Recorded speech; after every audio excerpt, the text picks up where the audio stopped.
Jermaine, it's Chris's job to remind me to turn the camera on. You know how many times he's actually reminded me to do it?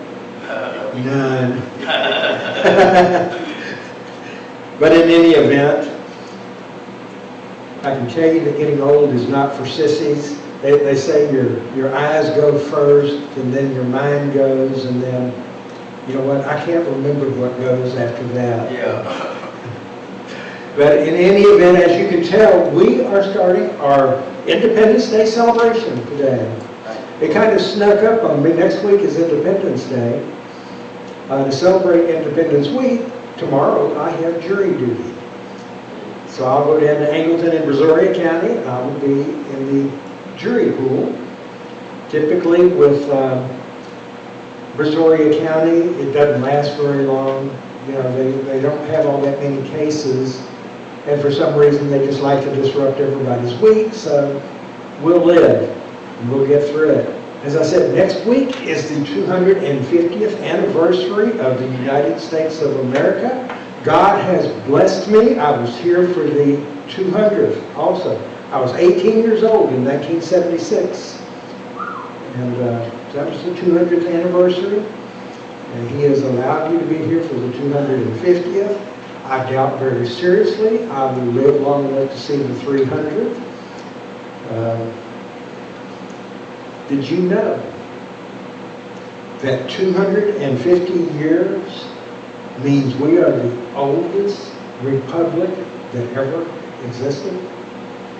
If you watch the news, you see the talking heads call us a democracy. You hear the Democrat Party call us a democracy. We're not a democracy. We are a constitutional republic. And we are the oldest republic ever. You know who the first republic was? Rome.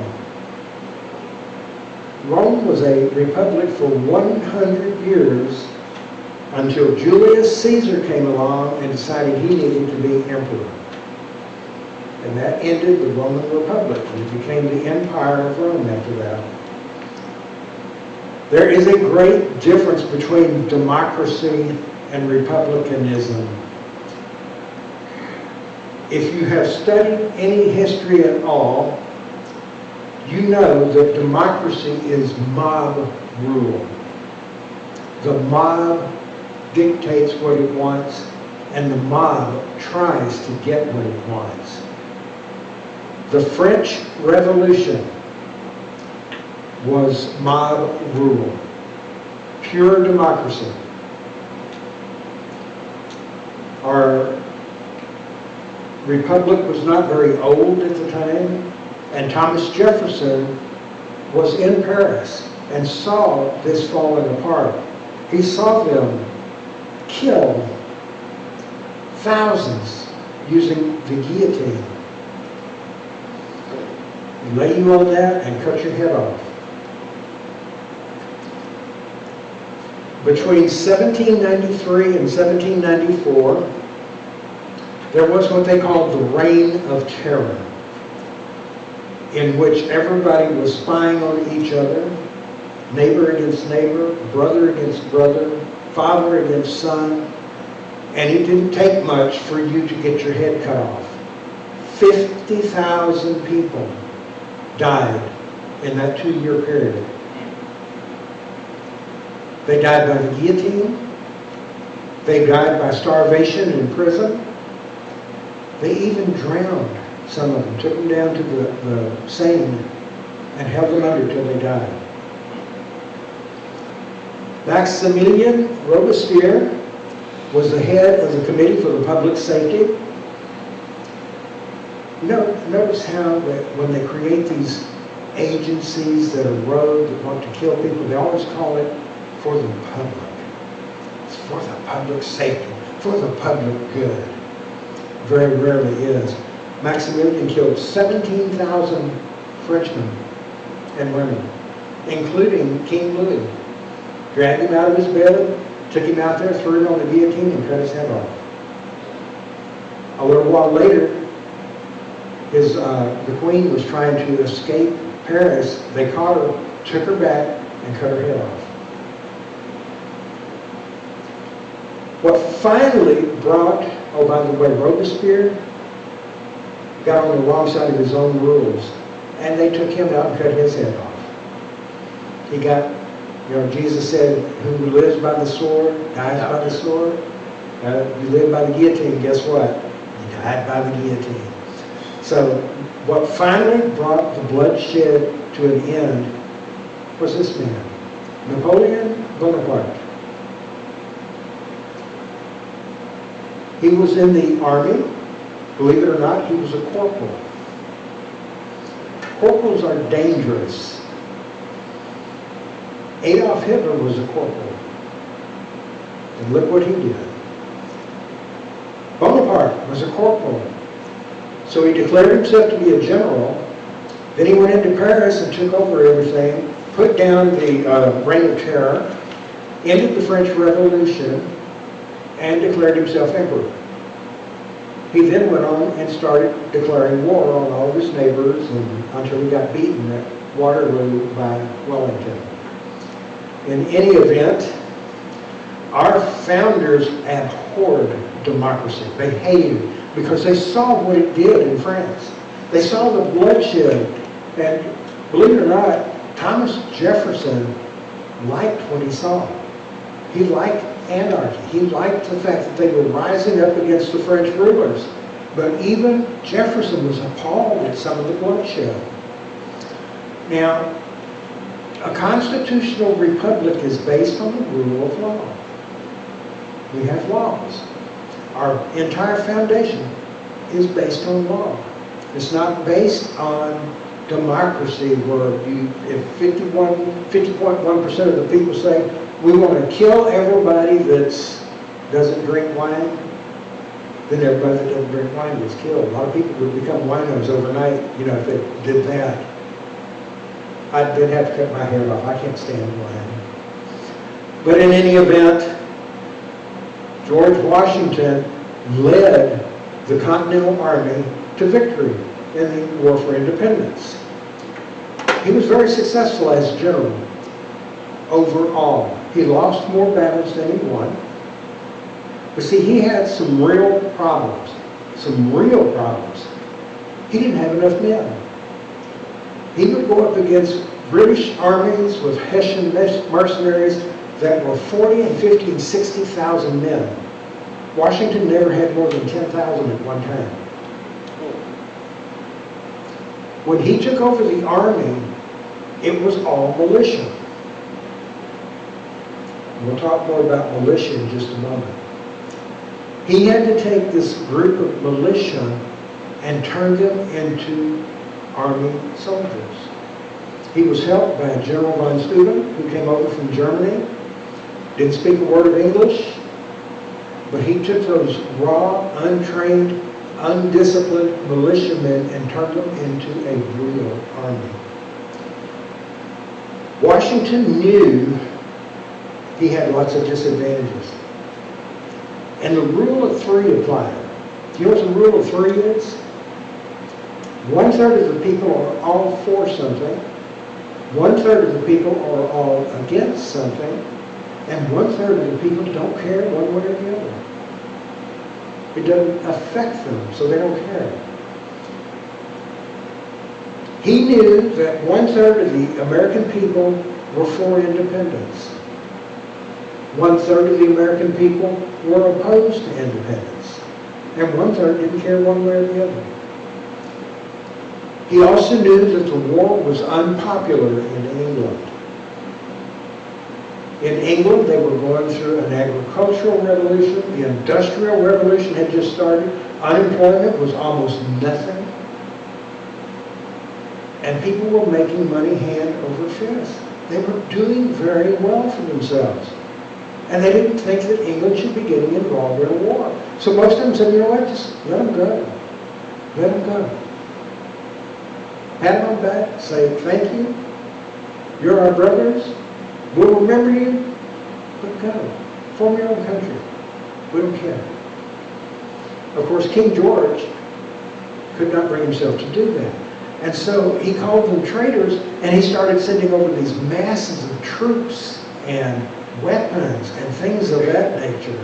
And so Washington knew he could not go head-to-head with Cornwallis or any of the other British commanders. He had to fight a war of attrition, which meant that he had to pick them off one at a time. They'd hide in the woods and shoot at the soldiers as they went by. You got to wear them down. Time was on Washington's side. He had to keep the war going as long as possible to wear down the British people, because he believed that if they stood up and said, enough, stop this nonsense, that the king would give in. Washington was really a brilliant man. Now, he had to fight this war on multiple fronts. He had to fight Congress. Congress was very weak. They could not tax. Because they could not tax, they could not raise money or weapons for the war. And so they were dependent on the state governments to provide what was necessary for the army. Well, guess what? They weren't very providing. They didn't help their own cause. A lot of the founders, the men who signed the Declaration of Independence, most of them were wealthy. Most of them lost every penny they had funding the war and never got anything back from the nation. Washington always had a scarcity of men and materials. He never had more than 10,000 regular army at a time, but he did have lots and lots of militia members. Now, militia is a military person, sort of, who's not in a military unit. So I served in the United States Marine Corps. My brother Chris was in the Army. Jermaine, were you in the military? Brother Kent was in the Coast Guard. We won't hold that against him, though.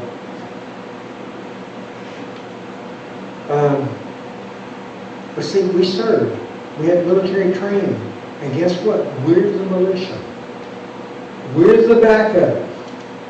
Dakota Myers is a Marine sergeant who won the Medal of Honor in Afghanistan. He got out of the Marine Corps during the Biden presidency, and just a few months ago re-enlisted to go back into the Marines. He announced it on Twitter. I told him I wish I was going with you, but I'm too old now to be anything other than your militia backup. And he said, it's good to know you're back there. By the way, I wish you were going with me too. So, while all this was going on, Benjamin Franklin was in France. He was trying to get help for the nation. There were three big European nations, Britain, France, Spain. They were constantly at war with one another. And the British had managed to kick the Spanish and the French out of the North American continent. And so Franklin thought he could get the Spanish and the French to come into the war on the side of America. And guess what? Eventually they did. Came in on the side of the United States. They sent ships, materials, men, both countries did, to the United States. And Britain began to have to fight a war on two fronts. Nobody really wants to fight a war on two fronts. There's only been one nation that successfully did that. You know who that one nation is? The United States. We fought a two-front war in World War II. Europe, Japan. The only nation that ever successfully fought a two-front war. Well, the British were coming down south because they thought it might be easier to fight in the south because there were a lot of loyalists, a lot of Tories. And Cornwallis got defeated and his supply chain was cut. And now he's got soldiers who have no food, their weapon supply is running low, their ammunition is running out. And so he decided he was going to go to Yorktown, which turned out to be a trap. There was a port there, and the English Navy was bringing the supplies to resupply them. But the French got there first and destroyed the English Navy. And the French began shelling Yorktown with artillery, which is where the British were. And so you got Out at sea, you've got the French shelling. On land, you've got Washington shelling. They're getting it from two directions. And Lord Cornwallis knew, he was a military genius, but he knew time's up. The war was over. Everybody knew by then the United States was going to win. So on October the 19th of 1781, Lord Cornwallis surrendered his forces to General Washington. Now there was still a little bit of sporadic fighting going on in other places, but as soon as the British forces heard that Cornwallis surrendered, they stopped fighting. They stopped fighting.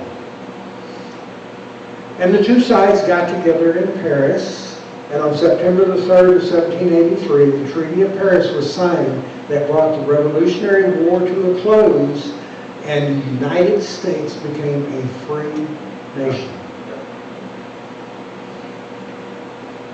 So now what? What happens next? Well, the Continental Army made a decision that George Washington should be king. And Washington said, "Are you nuts? Are you on drugs?" He said, "I just spent 8 years fighting a war to free us from the tyranny of a monarchy. Why would I want to be king? Why would I want to bring generational tyranny back to the United States?" He said, "It's dishonorable and it's despicable, and I will not do it." So in England, there was a painter from the United States named Benjamin West, and King George III asked him one day, "What's Washington going to do now?" And West said, "He's going to retire and go back to his farm." And King George says, "If he does that, he will be the greatest man on the earth." Paul Johnson, in his book on Washington, and I did not know this, said that there were a lot of similarities between King George and George Washington. And if the two could have gotten together and chatted, this would still be written today. You see, George Washington liked to play a game called Rounders. He loved it. I mean, on Mount Vernon, he actually set up a whole field, a field of dreams, you could call it, to play Rounders on. If you're not familiar with Rounders, don't feel bad. I wasn't familiar either. I had to find out what it was. Rounders was the precursor to baseball. So George Washington liked to play baseball. You can imagine a 60-year-old man running around the bases, you know, out there playing ball. King George liked it too. They both liked to farm. They were both really into farming, and if they could have sat down and talked about farming, like I said, this would still be Great Britain today. But King George never left England. Washington left America once. He went down to Barbados with his brother. I think it was Barbados. But in any event, on December 23rd of 1783, George Washington walked into the meeting room of the Continental Congress and resigned his commission as General of the Army. He then walked outside, got on his horse, and went home to Mount Vernon. Well, many people were worried about the new country, Washington among them. Washington, Madison, Monroe, Hamilton, all these men were worried about it because of various things that were going on. The Congress was weak. They had no power to tax. They had huge war debts, and the country was basically bankrupt. So Madison said, "Let's call a convention of the states." They asked George Washington, "Would you attend?" And Washington says, "No." So Madison became a squeaky wheel. He started pestering George Washington. Nagging is the word that we use now. And Washington finally agreed to attend the convention. So on May 25th of 1787, 55 delegates met in Philadelphia. They represented 12 of the colonies. Rhode Island refused to attend. Rhode Island, by the way, did not ratify the Constitution until about 1999. On September the 17th of 1787, the Constitution was finished and they sent it out to the states for ratification. Oops, wrong one. Well, our Constitution divides our government into three branches: the President, Congress, and the Judiciary. Congress is what's called bicameral, right? That means there's two houses. You have the House of Representatives. They are the closest to us. They serve for 2 years, right? That's why we go, every 2 years, we go and vote for our representative in Congress. He is our mouthpiece. He represents us. The senators represent the state. They don't represent the citizens of the state. They represent the interests of the state. That's why they used to be appointed by the state legislatures for a period of 6 years. We vote for them now. Senator is the only, well, senator and governor, the only offices that are voted on statewide. Then you have the judiciary. The judiciary was considered to be the weakest branch, but the founders made a mistake. They grew up under English common law, and under English common law, judges can make legislative decisions from the bench. That's why you have judges who declare that certain laws are unconstitutional, and they create their own law to replace it with. And usually the law they create is unconstitutional. It's overturned by the Supreme Court. One of the best inventions ever was the Electoral College. See, the president is the only office that is elected nationwide. And if we did it by popular vote, the president would only come from New York and California because of the population. So what they devised, they wanted the president, they knew that we were going to stretch out all the way to both oceans. They wanted the president to have to appeal to every state in the union, no matter how many states there were. And so they devised the Electoral College based on the population, based on the number of senators and congressmen that we have, and all the states are equal. They get 2 senators each. And so they have to have a total of 271 electoral votes in order to get elected. That means that they have to visit every one of those states. They have to campaign in every one of those states. They have to get people in each one of those states to vote for them. And that way the president appeals to a very broad cross-section of the country and doesn't just limit his scope to 1 or 2 states. It's genius. The founders gave us a Bill of Rights. They believe our rights come from God, not government. That's why Jefferson, in the Declaration of Independence,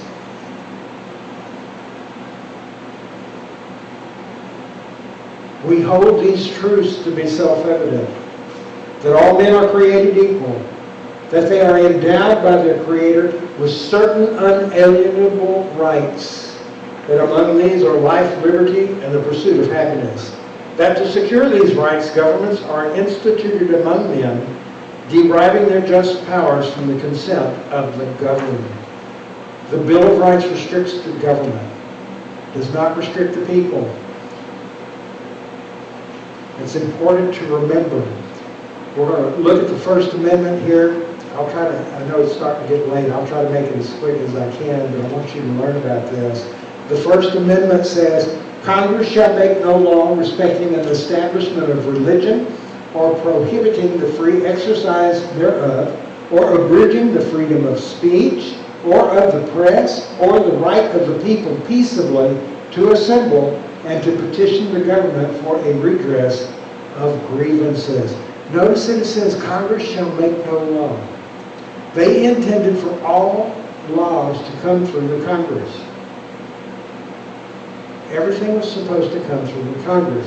And so they were restricting the Congress. You can't make any kind of law that respects an establishment of religion. In other words, you can't start a state church.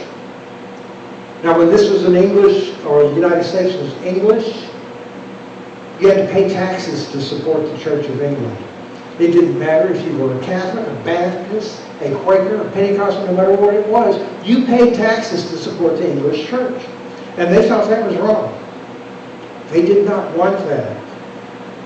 They did not want Congress to create a state church. They wanted people to be able to worship as they pleased, where they pleased, support what they pleased. I also said that Congress can't dictate how we worship. Now, we do have one party that wants to abolish the First Amendment. And the reason why is because of what John Adams said.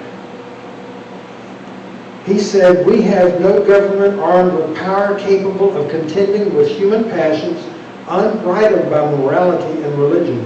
Our Constitution was made only for a moral and religious people. It is wholly inadequate to the government of any other." Only a moral and religious people will obey the law set up for everybody. Did you notice that nowhere in that First Amendment is there a separation of church and state?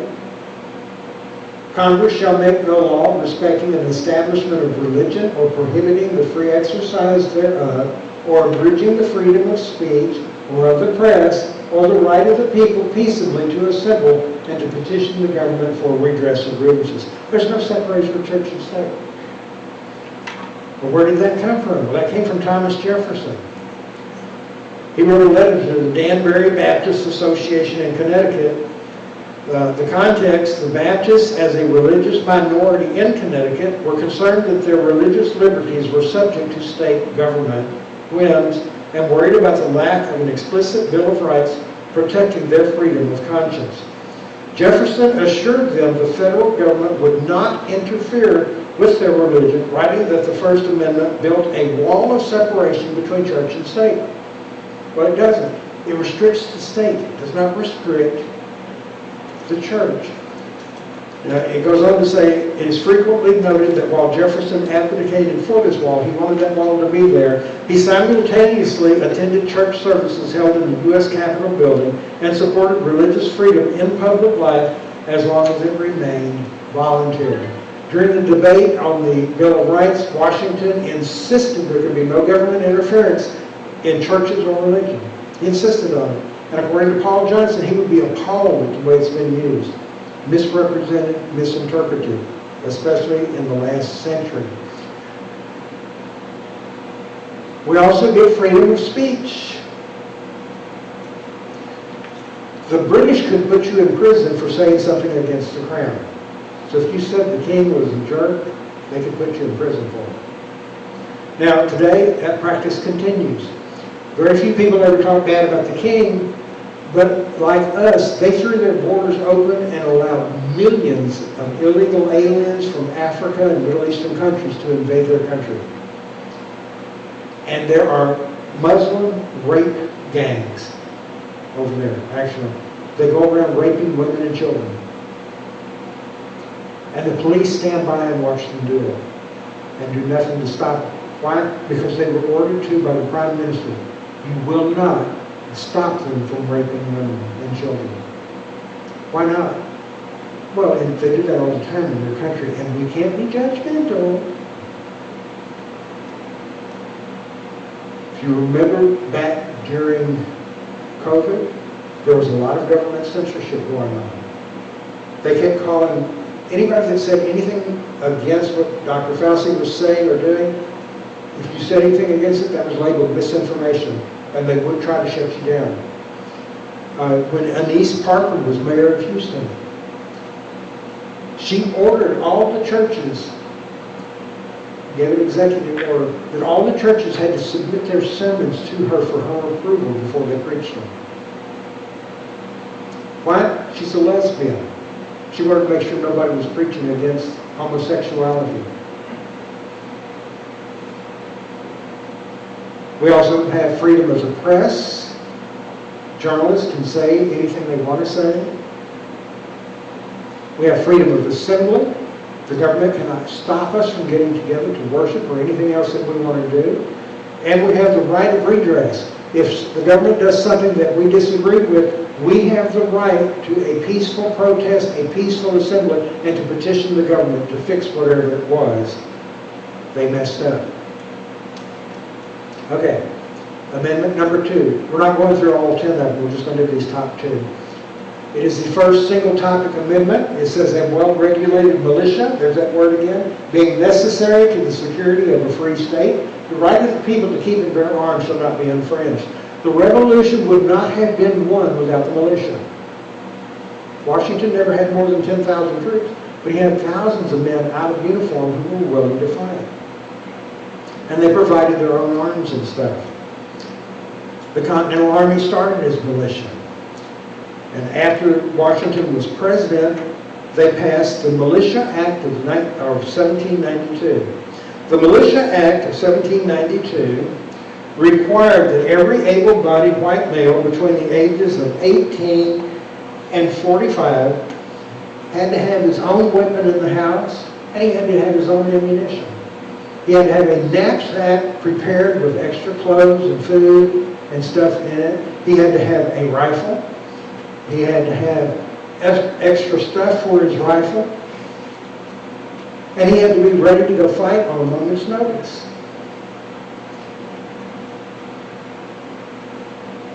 You don't have a weapon in your house, you're violating the law. The statute is, they use language that's real difficult to understand, so I'm not going to read it to you. Well, that law has never been repealed, but it has been amended. In 1862, the Congress amended the law, and they added these provisions. It amended the previous laws to enlist African Americans in the military service as laborers or soldiers. It guaranteed freedom to enslaved individuals of disloyal Confederates who rendered military service, and explicitly granted freedom to their mothers, wives, and children. And finally, it said the federal government is enabled to draft able-bodied male citizens between the ages of 18 and 45 for up to 9 months of service if volunteers fell short. So, everybody's covered. Our military is the finest military in the world. And we got their backs, gentlemen. We got their backs. This is just a small sample of the rights given to us by God, and the government is supposed to protect those rights. But the problem with a republic is someone always wants to end it. There's always somebody that wants to bring it to an end and establish a dictatorship. In 1961, the great Ronald Reagan said, "Freedom is never more than one generation away from extinction. We didn't pass it on to our children in the bloodstream. The only way they can inherit the freedom we have known is if we fight for it, protect it, defend it, and then hand it to them with the well-thought lessons of how they in their lifetime must do the same. And if you and I don't do this, then you and I may well spend our sunset years telling our children and our children's children what it once was like in America when men were free." Our rights have been under assault for many years. Fortunately, we have a Supreme Court that is dedicated to originalism. In other words, they interpret the Constitution according to what it meant to the founders. But there is a greater freedom than our Constitution. In 2 Corinthians 3:17, Paul said, "The Lord is the Spirit, and where the Spirit of the Lord is, there is liberty." Paul said that because Jesus said, "If you continue in my word, then you are truly disciples of mine, and you will know the truth, and the truth will make you free." They answered, "We are Abraham's descendants and have never yet been enslaved to anyone. How is it that you say you will become free?" Jesus answered him, "Truly, truly, I say to you, everyone who commits sin is the slave of sin. The slave does not remain in the house forever. The Son does remain forever. So if the Son makes you free, you will be free indeed." Men and women, boys and girls, let us rejoice in our Constitution and in our country. This next Saturday is July 4th, Independence Day. We'll celebrate the independence of our nation. But let us also celebrate the freedom we have in Jesus Christ. So the gospel of Jesus Christ says that all men are sinners. We have all sinned and fallen short of God's glory. And God wants to have a relationship with us, but He cannot because of that sin that stands between us and Him. And so something has to be done about it. Well, the wages of sin is death. What we earn in return for the sins that we commit is death. Death is separation. When my body dies, my spirit will separate from it and go stand before God. If I die spiritually, that means I have been cast into hell, separated from God forever. And none of us wants that. God doesn't want that. And it's for that reason that He sent Jesus Christ to this earth to live a perfect and sinless life and to die a substitutionary death on the cross so that you and I could be free, could be right with Him, so that we can become the righteousness of Christ. For we are saved not because of righteous deeds that we have done, but because of His mercy and His grace and the righteousness of Christ. So if you don't know Jesus Christ, the Scripture says if you believe in your heart that God raised Him from the dead and confess with your mouth that Jesus is Lord and you repent from your sins, if you don't know Christ, you have to come down here and talk to me. I will turn off the microphone so that nobody can hear us except God. And before you leave this building, you will be a Christian. Microphone is off.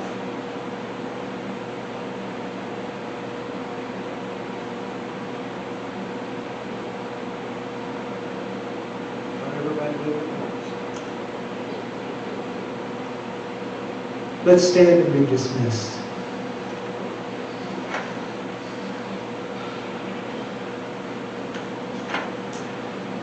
Now unto Him who is able to do far more abundantly all that we ask to think, according to the power that works within us, to Him be the glory in the church and in Christ Jesus for all generations, forever and ever. And all God's people said, Amen. You are dismissed.